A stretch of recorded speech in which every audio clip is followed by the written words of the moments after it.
Kjære landsmenn, kjære positive tenkere, innovatører og entreprenører ut i vårt fantastiske land. Hør på hva jeg har å si nå, for jeg presenterer for dere en fantastisk investeringsmulighet i midten av Nordfjord, langs noe av det vakreste av vårt fjordlandskap, finner vi en tomt så perfekt for det vi skal skape, at vi tror ærlig talt i naturen som bare venter på oss og sette det første spadetaket. Her skal vi bygge et fantastisk resort for den internasjonale turismen og få velbemidlede, bereiste folk opp her til Norge for å få sitt livs omtrent opplevelse. Vi bygger lite, men eksklusivt for å gjøre dette her ekstremt attraktivt og dermed lønnsomt.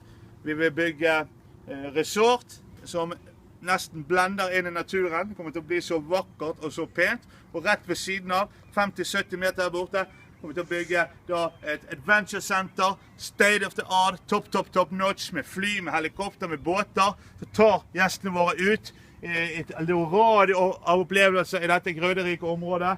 Fisking, jakting, svømming, turgåing, ski, you name it. Vi har det.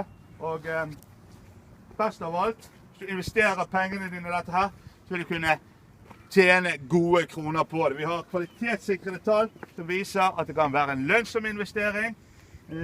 Tallet skal du få se nærmere på når du viser din interesse, kjære landsmann. Og det er bare å komme. Vi skal ta godt imot deg. Vi har en flyplass rett her borte, så du trenger ikke bruke mer enn en halv dag av livet ditt på å komme her og ta inn over deg skjønnheten, naturen, roen, freden, og få en understanding på hva vi har tenkt å skape her oppe. Og vi skal vise deg også da tallet som viser at det kan bli en ekstremt lønnsom investering for deg og dine, så jeg er sikker på at du ikke kommer til å angre. Følg magefølelsen, ta kontakt med oss i dag.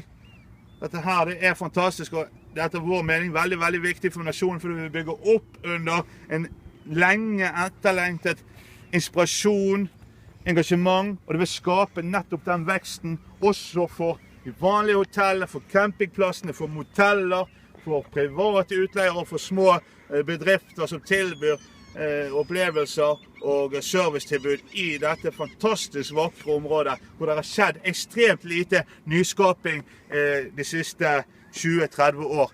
Lordene, de engelske lordene, de kom hit for over 100 år siden, og det er ikke tilfeldig, det er ikke uten grunn. Det er vakkert, som sagt, det er grøderikt, det er naturlig, det er fresht og det er rikt, og vi har noe å by på som disse her rikingene ikke finner andre steder i verden. Derfor så kommer dette her til å bli en knallsuksess, også i og med at vi bygger i relativt liten skala.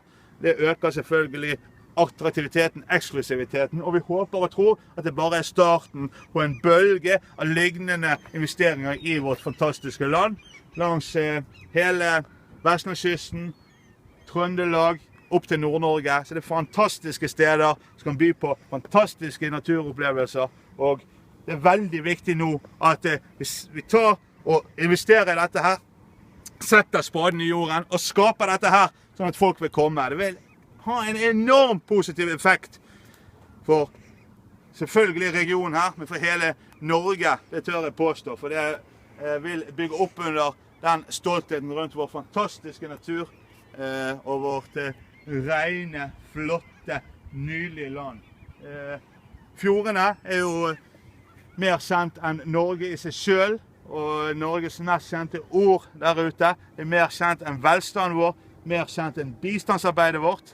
Så la oss nå bygge opp under dette her. La oss bygge noe som er like fantastisk og flott som naturen her. La oss bygge og skape og invitere folk til å oppleve dette her. Og la oss tørre å satse de millionene som skal til. Som sagt, det er lønnsomt altså. Det er lønnsomt, dere skal få se på tallene selv og vurdere det selvsagt. Men vi ber deg om å bare ta turen opp, gi det en sjanse, kjenne litt på det, at dette her er noe du har lyst til å være med og skape for landet ditt, og være en nasjonsbygger sammen med oss. For det er faktisk det vi trenger i dette landet i dag, og også bare skape noe som er i stil med det vi allerede har i vår natur.